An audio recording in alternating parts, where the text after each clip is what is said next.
So Emma does join us now. Emma, congratulations, number one, on making it to the Final Four. I'm sure you guys are excited. What's the vibe been like? You and, of course, the men's team, both in the Final Four in the same weekend, amidst all the other championships Carolina's winning these days.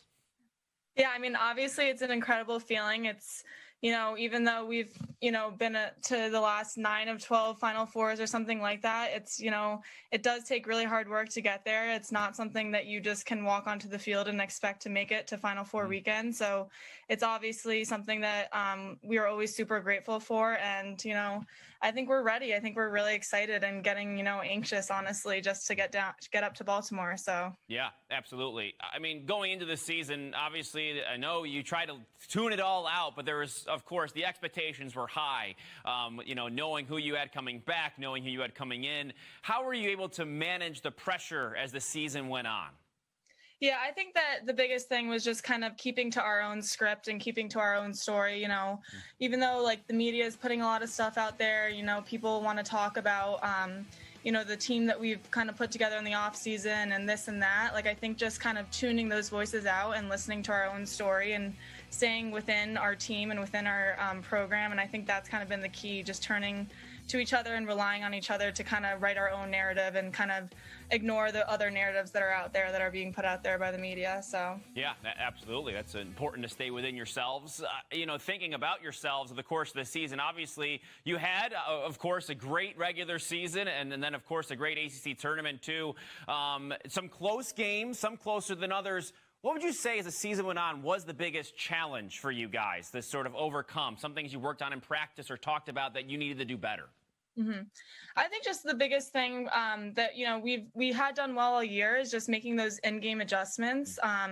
It's hard to, in the moment, it's just high pressure. It's this and that is going on in the game. You really sometimes have to slow your thought process down, slow the physical side of the game down to really figure out the mental side of that. And I think that's something that we're still kind of working through. We've definitely shown moments where we can make great in-game adjustments, but I think that the past 2 games against JMU and Stony Brook, I think that we, struggled to make those adjustments sooner, and obviously we were able to pull both of those games out, and it was a great test for us.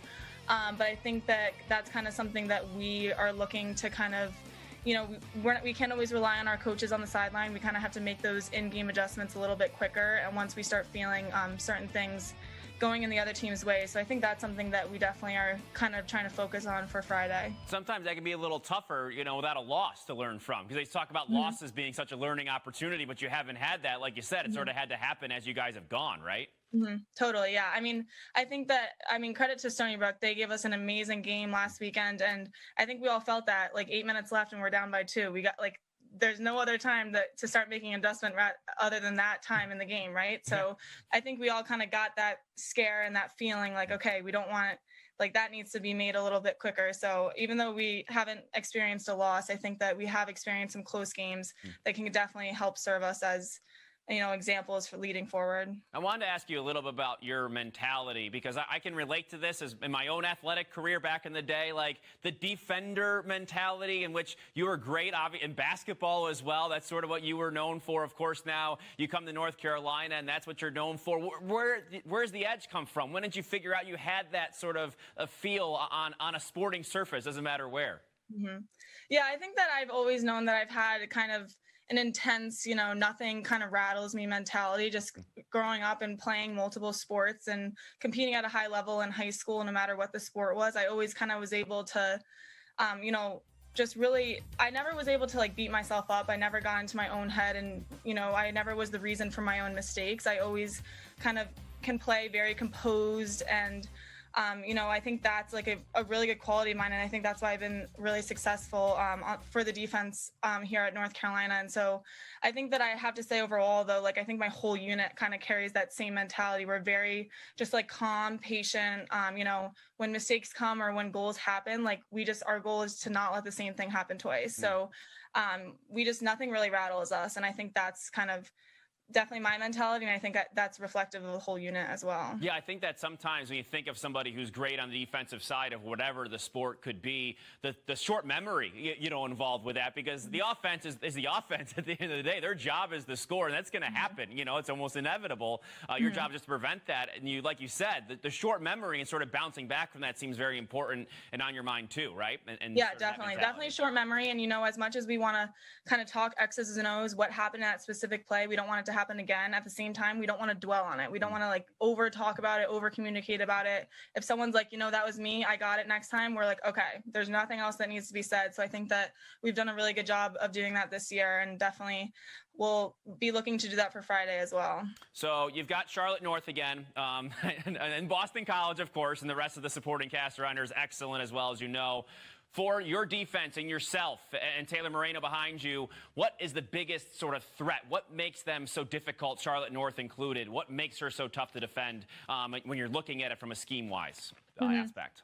Yeah, I think individually, Charlotte North is probably one of the most dynamic, explosive people I've ever played against. I mean, her first step is ridiculous. She just can get her hands free so well. So obviously, I shut her down in one aspect. She's just going to pull some other maneuver to kind of get around me. So containing her is definitely going to be something that we're going to try and focus on.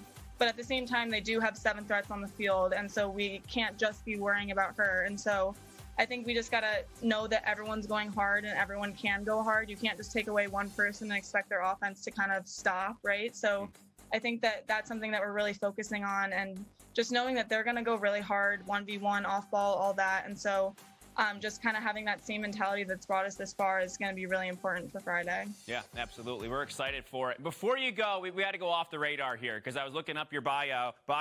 You were born in Sleepy Hollow, New York, grew up in Windsor, Connecticut. Is that right? Yes. Yep. So what's the pizza deal? What are you going with? How do you choose? New York? Is it the New Haven style? Connecticut? What are you going with there? That's a great question. I still have some New York roots in me, so I definitely say that New York is where my heart is in terms of pizza. New Haven has, I would say, second best. I would say, it's not bad, but nothing beats New York, I'd say. Chapel Hill, any pizza? I don't even know what Chapel Hill has.